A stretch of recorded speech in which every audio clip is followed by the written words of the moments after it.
Well, if you go into virtually any store these days, you'll find that most products from food, clothing, furniture to appliances are no longer Australian. And it's only getting worse. Tonight, Lynne Wilkinson reveals the foreign takeover now includes a part of our national heritage that's been sold off to a Japanese company. I love a sunburned country. The Takeover effect makes people think that they're buying something which is Australian, when effectively it is not. Why do we need to actually import products when we've got such a great plethora of beautiful Australian produce that is so readily available? It's the Great Disappearing Act. Our skills, machinery, companies, products, even homes, our land, are being sold off at a rapid rate, in foreign hands for good. Tracking down an Aussie product is like trying to find a needle in a haystack. So Lynne, in terms of our frozen vegetables, there's not much that's Australian. This is from China, and these onions are from Poland. They're made in New Zealand. And the peas are from the UK. And sold at about $2 a pack. It's often impossible to tell dinky dye from imported because our governments allow confusing labelling. Product of Australia means the food was grown here. But made in Australia, the produce can come from overseas, but just be processed or transformed here. Foreign companies use things like koalas, Australian flags, Australian maps, even the word Australia to infer that they're Australian. Lynne Wilkinson of AUSBUY, which supports Australian-owned companies and products, says the top 100 food brands, only 20 are controlled by Australian interests. You've got a major brand like Dairy Farmers, which represented 54% of our dairy industry. It's been taken over by the Japanese. You have Golden Circle that was taken over by Heinz. Recently you've had CSR Sugar being taken over by a Singaporean company. 90% of supermarket products are imported or owned by foreign companies. Australia's now importing more than $1.5 billion worth of fruit and vegetables a year, increasing 5% every year. Iconic Aussie brand Bonds has moved production overseas. Tim Tams was Arnott's, now owned by big American Campbell's. These companies are owned by Coca-Cola, by Heinz and by Simplot. Uncle Toby's is owned by Nestle, the Swiss company, and Just Juice is the berry company which is owned by Kirin, the Japanese, says made in Australia, and it's got fully imported ingredients. I love her far horizons. The latest shock, the historic Gunnedah property, Currumbede, Dorothy McKellar's homestead, which inspired her to write our most famous Australian poem, My Country, has just been sold to a Japanese company for $14 million. That's right, 2,600 hectares of our precious heritage is about to be turned into a coal mine. The white brown land for We're allowing these companies to get away with it. What AUSBUY has been advocating is country of origin and true ownership of all of our products on our shelves. To the latest salvos in the supermarket price wars, with Coles and Woolies racing to get their prices lower and lower, discounting is now being examined by a Senate inquiry. Their main concern is milk that's $1 a litre, fair to farmers and fair competition against other retailers. But it doesn't stop there. Breakfast cereals are the next battleground. Lynne Wilkinson has the latest. Our intent is basically to offer our customers great prices in our stores. Just as Today Tonight predicted last month, Coles is at it again, rolling out more doorbusters. Well, cereals are the latest ones. Prices on breakfast cereals slashed up to 21%. Sanitarium Wheat Bix was $5.72, now $5. Uncle Toby's Plus cereal was $4.48, down to $4. Coles Cornflakes $3.79, down to $3. And Uncle Toby's Vitabrits $4.99, now $4.50. Woolworths followed suit. Add cereals to previous price cuts on generic milk, bread, own brand free-range eggs, toilet paper, butter, cream, olive oils. We asked Coles' Jim Cooper, what's next? We're not going to say what we've got planned for the future because it does give our competitors an opportunity to match us. But it's likely to be more staples like meat, cheeses, rice, pastas. And Woolworths, Aldi and IGA will have to match to stay in the game. IGA's Andrew Bray warns Coles' pricing practices need urgent investigation. Coles and Woolworths are abusing their market power. We're looking at the farmers, obviously directly. They're going to get squeezed out of the market. It could be, as again, short-term gain for market share, long-term losses. We did not start this price war. Coles and Woolworths promise they'll continue to absorb the cost of loss leaders. But Woolworths has admitted to the Senate inquiry that low-price staples are simply not sustainable. Woolworths' Simon Berger. We would not have done this to dairy farmers because in the long run it won't serve customers if you don't have a sustainable industry. All I can say is that we believe this is a sustainable offer that we're giving to our customers and that it's something we're committed to maintaining. But does Coles care about Australia's dairy industry? Industry critics at the Senate inquiry into milk pricing heard that Coles is reforming, being modelled directly on Tesco supermarket in the UK. Honestly believe Coles is going down the like of the Tesco model. Definitely in regards to their pricing strategy, and you only have to look at the management that's coming into the country. Coles' parent company, Wesfarmers, has already imported 3 top executives from Britain to shape the changes. I think a lot of what Woolworths are saying is actually hypocritical hot air, if I'm honest. Coles boss Ian McLeod, who arrived from the UK supermarket industry 3 years ago, is leading the charge to boost Coles' bottom line. I mean, what we've done is we've stimulated higher levels of competition in Australia. We're competitive on price. And other retailers are feeling that coming through in terms of their own results. Coles is now being run by imported managers from the UK. Presumably they'll be getting multi-million-dollar bonuses for increasing the market share of Coles, and presumably as soon as they get those big fat bonuses, they'll be heading back to the UK, and too bad about any devastation that it causes to Australian farmers. Independent Senator Nick Xenophon says just like Tesco's, Coles is putting the squeeze on suppliers down the chain, heavily advertising low prices on staples, increasing generics on the shelf, causing branded competitors to disappear. It seems that Coles just doesn't give a damn. When branded milk sales drop, that means that dairy farmers won't be able to make a decent living, and it will force some of them off the land. The existing contracts make it clear if branded milk sales fall, it means they'll get a lesser rate overall for the milk that they sell, and it means where they're making margins of 2 cents a litre, it means that they don't have an economic business anymore. We think it's sustainable. We think we can do it in a way that's not hurting the dairy industry as a whole, given the price rises we've paid to the processors and given the extra money or the fact that we're actually funding this price cut ourselves.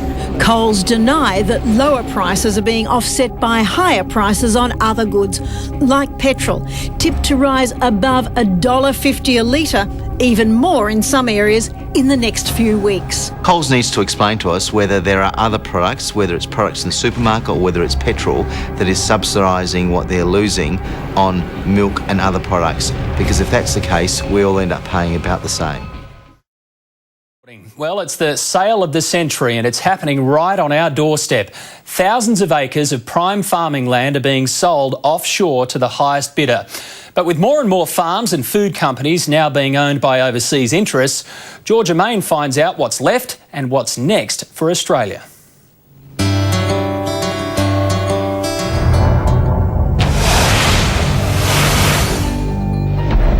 They'll own Australia before we know it. The for sale sign is out, the foreign raiders circling. When you've got ex-politicians going over to the Arab states to sell our best farms, you have to say that there is something not quite right in our system. The world's biggest companies and governments beating a path to our door.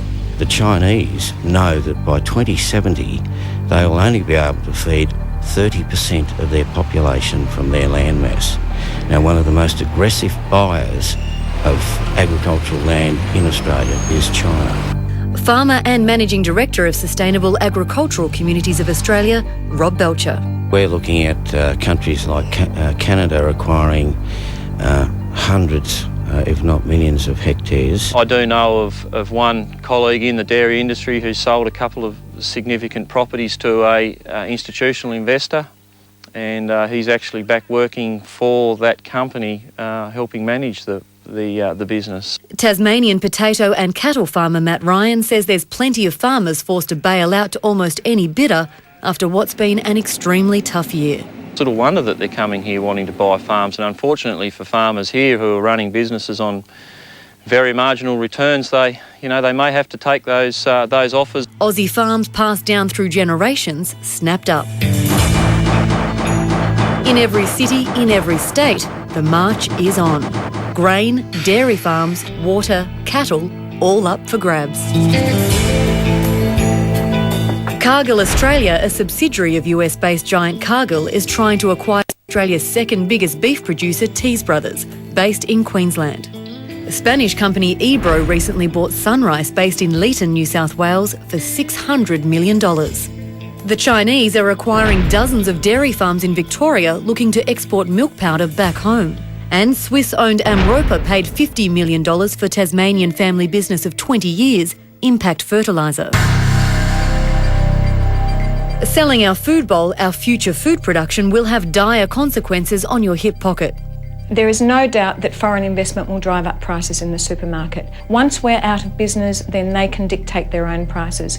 AUSBUY's Lynne Wilkinson claims in the last 6 months, foreign investors have spent $44 billion buying up Aussie shares and land. And that means the farmers are price takers, not price makers.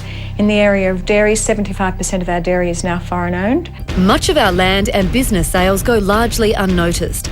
The Foreign Investment Review Board only involved in sales worth more than $230 million. The really disturbing fact here is that this government doesn't know who owns what. We sell 60% of our food overseas. Much of the food we import is the highly processed food which comes from Europe. I welcome foreign investment in Australia. We can't do it on our own. The government is in the process of creating a national register to track every farm sold to foreign investors, according to Assistant Treasurer Bill Shorten. We can't afford to automatically pull up the drawbridge and say Australia says to the rest of the world, leave us alone, because that's not how our country grows its wealth. So we've got to get the balance right. Already, international investors have snapped up millions of dollars worth of our most precious national resource, water. The US and Singapore have a $180 million stake in our $30 billion water market. Now more than ever, stemming this tide of foreign investment will ensure we can keep feeding ourselves well into the future. What kind of food are Australians going to be eating? Are we going to be net importers of food and see all the product that is actually grown in our own land taken off to the Arab states or to China or Japan, India? You don't need to be a rocket scientist to work out that what we've got is incredibly precious.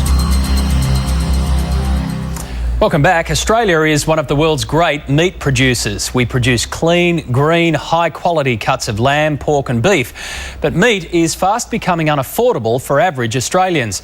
Foreign markets are gobbling up all of our prime meat and pushing up prices here. We're warned the Sunday roast could cost as much as $60. Linda Kincaid has more. Lamb prices are at record highs, probably record beef prices at the moment as well. Some of our best cuts of meat are going overseas. As prices skyrocket, our Aussie love affair with meat is being tested. Are customers complaining? Well, yes, they are. It's getting into the ridiculous areas now. We know we're starting to get consumer backlash. It's feared the weekly lamb roast will be the first to get the chop. People are looking for alternative, cheaper cuts now. Like minced steak or sausages. Gary McBean from Gary's Quality Meats in Melbourne's Paran Markets says lamb dishes altogether could soon be scrapped from the average household menu. An average, say, a leg of lamb 3 years ago, they were $25 each. Now they're about $49, $50, and midwinter they could even hit $60 for a leg of lamb. It's out of the reach for average people. We're in uncharted waters as far as where lamb prices will go. Experts say we are in a sheep crisis. Supply is down. We haven't seen flock sizes this low in more than 100 years. We've seen farmers destock because of the basically 15 years of below average rainfall. Meat and Livestock Victoria President Chris Nixon says much of what we have left we're sending offshore. The lamb flock is primarily exported to America. There are probably 65 countries around the world where we export lamb to. Japan, Europe, they're all countries, high-valued countries, even Russia. It's not just lamb. Droughts, natural disasters and soaring feed costs are also driving up retail beef and pork prices. Yeah, it's only a good news story as far as farmers are concerned. Australia and New Zealand are the world's largest suppliers of lamb, and while stock is diminishing here and prices are rising, we're shipping off the best cuts to America, Asia and the Middle East. If many of our channels of distribution are owned by foreign interests, you'd have to say a lot of the money is actually going directly into foreign hands. In the past year, we've shipped out almost half of all our lamb and most of our mutton. Almost 24,000 tonne to Asia, more than 36,000 to the Middle East, and over 34,000 tonne to America.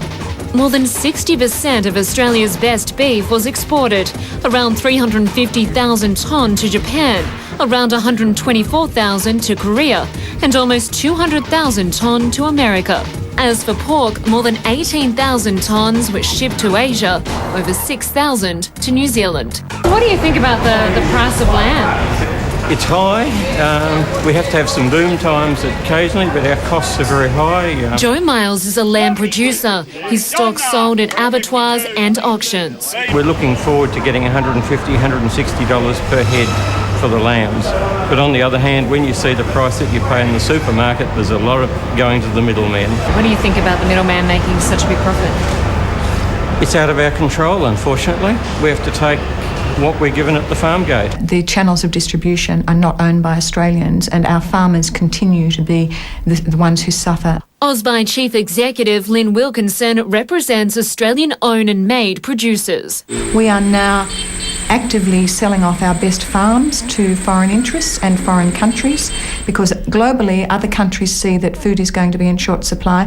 What we're doing is totally undermining our capacity to feed ourselves. We are now, with these incredibly high prices, getting a real clear market signal that restocking is occurring. In the last few months, as prices have risen, domestic sales have dropped. Especially over the last 3 months, our sales have come right back on lamb, probably 30%, 30 to 40%.